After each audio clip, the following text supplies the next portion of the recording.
This is a warning. Akala mo ba sapat na ang notaryadong special power of attorney para sa housing loan mo? Mali po.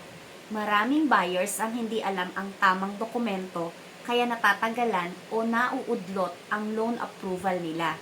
Baka isa ka na po sa mga nagkamali.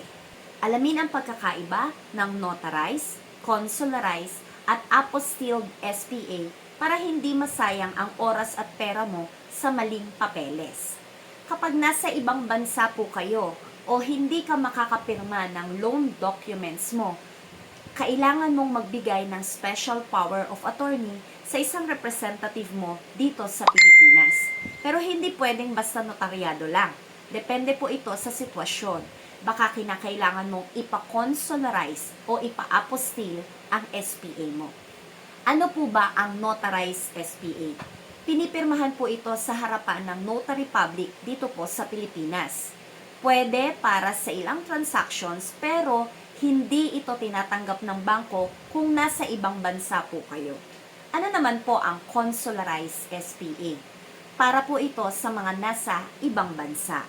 Pinipirmahan po ito sa harapan ng Philippine Embassy o ng consulate. Tinatanggap po ito para sa housing loan, property purchase at iba pang legal transactions dito sa Pilipinas. Ano naman po ang apostilled SPA? Kung ang bansa mo ay kasapi ng Hague Apostille Convention, hindi mo na po kailangan pumunta pa sa Philippine Embassy. Pinipirmahan po ito at pinatatatakan ng designated government agency ng bansang kinaroroonan mo. Mas mabilis po at mas mura kaysa sa consularized SPA. Ngayon, alam nyo na, kung mali ang dokumento nyo, maaaring ma-delay o ma-deny ang inyong housing loan.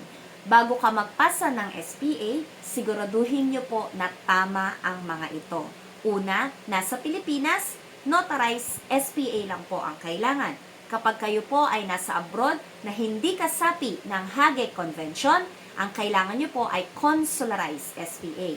At kung kayo po ay nasa abroad na kasapi ng Hague Convention, ang kailangan nyo po ay apostilled SPA.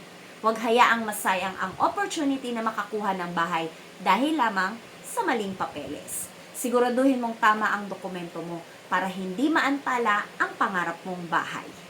Kung mayroon po kayong tanong tungkol po sa SPA, mag-comment lamang po kayo. This is Natalie Concha of VS Concha Realty. Laging tandaan, real estate is for everyone. Let's learn and grow together.